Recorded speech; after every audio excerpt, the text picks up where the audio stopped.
జనసేన పార్టీకి సంబంధించినటువంటి ప్రజాప్రతినిధులా లేకుంటే తెలుగుదేశం పార్టీకి సంబంధించినటువంటి నాయకుల పవన్ తిట్టినప్పుడు ప్రశ్నించలేని వాళ్ళు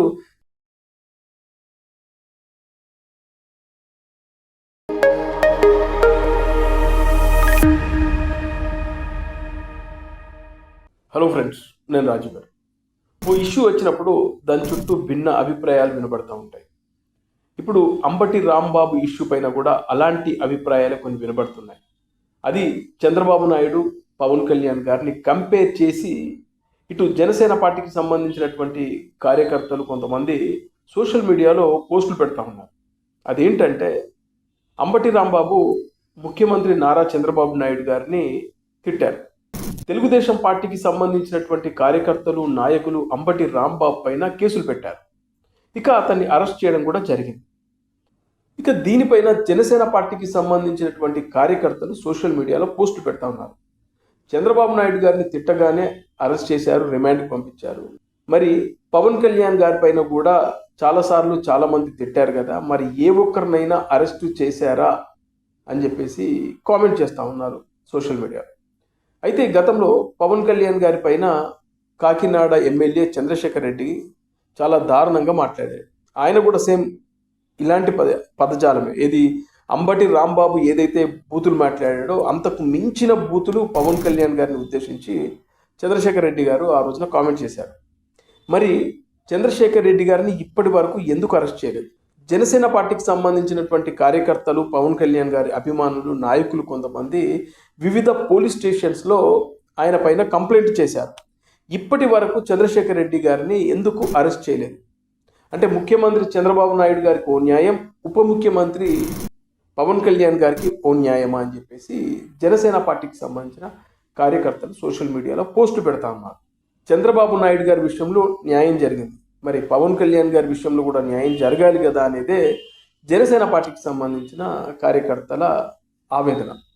ఇక చూస్తే పవన్ కళ్యాణ్ గారి పైన ఎవడెవడో ఎన్నో సందర్భాల్లో ఇష్టానుసారంగా మాట్లాడుతూ ఉంటారు. అంటే పిచ్చి పట్టిన వాళ్ళలాగా ఆయనను ఉద్దేశించి ఆయన టార్గెట్ చేసుకొని బూతులు మాట్లాడుతూ ఉంటారు.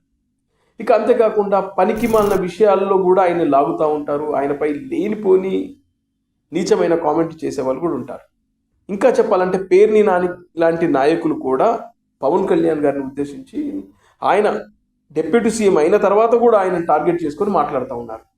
మరి ఇంత దారుణంగా మాట్లాడుతున్నప్పుడు జనసేన పార్టీ ద్వారా లబ్ధి పొందినటువంటి నాయకులు, ఎమ్మెల్సీలు అయిన వాళ్ళు, ఎంపీలు ఉన్నారు ఇద్దరు, అలాగే 20 మంది పవన్ కళ్యాణ్ గారు పక్కన పెడితే 20 మంది ఎమ్మెల్యేలు ఉన్నారు. మరి వీళ్ళందరూ ఏం చేస్తున్నారు? ఎందుకు కౌంటర్స్ ఇవ్వట్లేదు? ఎందుకు మీడియా ముందుకు వచ్చి మాట్లాడలేదు? పవన్ కళ్యాణ్ గారి పైన దారుణంగా ట్రోల్ జరుగుతున్నప్పుడు, పవన్ కళ్యాణ్ గారిని ఉద్దేశించి నీచంగా మాట్లాడుతున్నప్పుడు అటు సోషల్ మీడియా వేదిక పైన అలాగే మెయిన్ స్ట్రీమ్ మీడియా ముందుకు వచ్చి కూడా కొంతమంది వైఎస్ఆర్సీపీకి సంబంధించినటువంటి నాయకులు నీచమైన మాటలు మాట్లాడుతున్నప్పుడు పవన్ కళ్యాణ్ గారి ద్వారా లబ్ధి పొందినటువంటి వాళ్ళు, పవన్ కళ్యాణ్ ద్వారా ఇవాళ పదవుల్లో ఉన్న వాళ్ళు ఎందుకు మాట్లాడడం లేదు అనేదే ఇవాళ జన సైనికుల ప్రశ్న. కానీ చంద్రబాబు నాయుడు గారి పైన అంబటి రాంబాబు మాట్లాడిన వెంటనే చాలామంది, ఇప్పుడు పవన్ కళ్యాణ్ గారి ద్వారా పదవుల్లోకి వచ్చినటువంటి చాలామంది ఇవాళ మీడియా ముందుకు వచ్చి మాట్లాడుతున్నారు, సోషల్ మీడియాలో ఖండిస్తూ ఉన్నారు. అదే పవన్ కళ్యాణ్ విషయంలో మీ గొంతు ఎందుకు మూగబోయింది, చంద్రబాబు విషయంలో మీ గొంతు ఎందుకు తెరిచింది అనే కామెంట్స్ని సోషల్ మీడియాలో విపరీతంగా మనం చూస్తున్నాం, కనబడుతున్నాయి కూడా. పవన్ కళ్యాణ్ విషయంలో మీరు సైలెంట్గా ఉన్నారు, చంద్రబాబు నాయుడు గారి విషయంలో మీరు మీడియా ముందుకు వచ్చి మాట్లాడుతున్నారు. మరి ఎవరయ్యా వీళ్ళంతా అంటే పవన్ కళ్యాణ్ గారి ద్వారా లబ్ధి పొందిన వాళ్ళు, ఇవాళ పదవుల్లో ఉన్నవాళ్ళు. జనసేన పార్టీకి సంబంధించినటువంటి ప్రజాప్రతినిధులా లేకుంటే చంద్రబాబు నాయుడు గారికి సంబంధించినటువంటి తెలుగుదేశం పార్టీకి సంబంధించినటువంటి నాయకులు అనే అనుమానాలు వస్తున్నాయని చెప్పేసి సోషల్ మీడియాలో కొంతమంది పోస్టులు పెడతా ఉన్నారు. అవి విపరీతంగా వైరల్ అవుతున్నాయి కూడా.